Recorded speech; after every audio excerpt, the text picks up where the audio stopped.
2 Samuel pasal 1 ayat 1-16. Daud menerima kabar kematian Saul.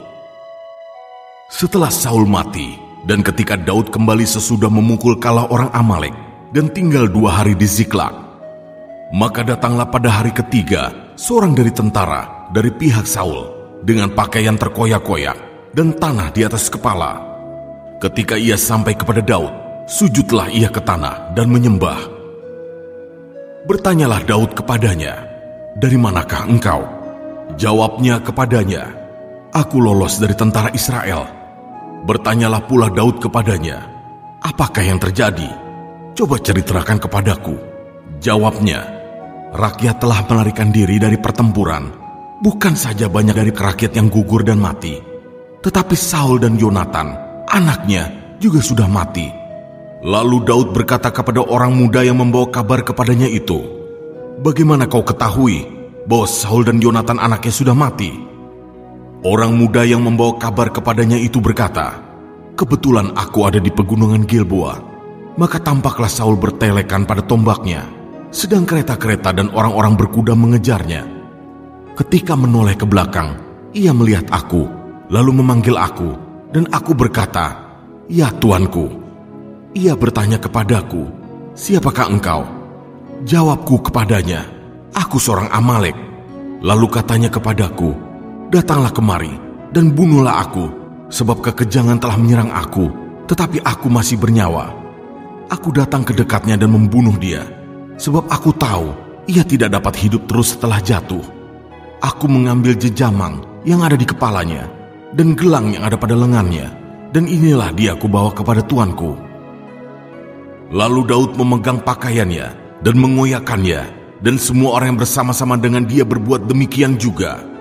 Dan mereka meratap, menangis, dan berpuasa sampai matahari terbenam, karena Saul, karena Yonatan, anaknya, karena umat Tuhan, dan karena kaum Israel, sebab mereka telah gugur oleh pedang. Kemudian bertanyalah Daud kepada orang muda yang membawa kabar itu kepadanya, "Asalmu dari mana?" Jawabnya, "Aku ini anak perantau, orang Amalek." Kemudian berkatalah Daud kepadanya, "Bagaimana? Tidakkah engkau segan mengangkat tanganmu memusnahkan orang yang diurapi Tuhan?" Lalu Daud memanggil salah seorang dari anak buahnya dan berkata, "Kemari, paranglah dia." Orang itu memarangnya sehingga mati, dan Daud berkata kepadanya, "Kau tanggung sendiri darahmu, sebab mulutmu lah yang menjadi saksi menentang engkau, karena berkata, 'Aku telah membunuh orang yang diurapi Tuhan.'" Ayat 17-27. Ratapan Daud karena Saul dan Yonatan. Daud menyanyikan nyanyian ratapan ini karena Saul dan Yonatan anaknya, dan ia memberi perintah untuk mengajarkan nyanyian ini kepada Bani Yehuda. Itu ada tertulis dalam kitab orang jujur. "Kepermayanmu, hai Israel, mati terbunuh di bukit-bukitmu. Betapa gugur para pahlawan.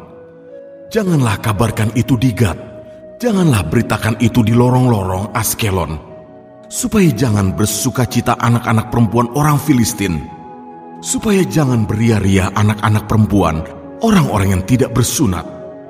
Hai gunung-gunung di Gilboa, jangan ada embun, jangan ada hujan di atas kamu.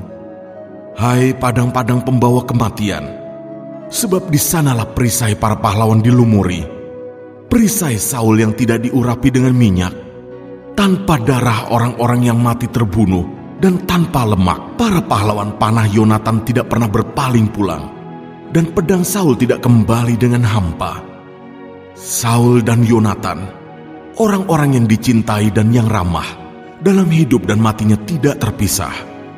Mereka lebih cepat dari burung rajawali, mereka lebih kuat dari singa.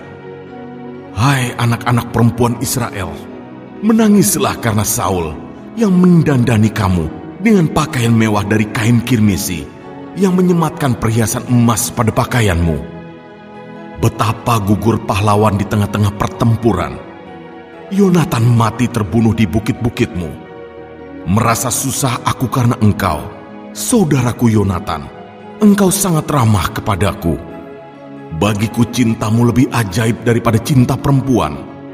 betapa gugur para pahlawan dan musnah senjata-senjata perang.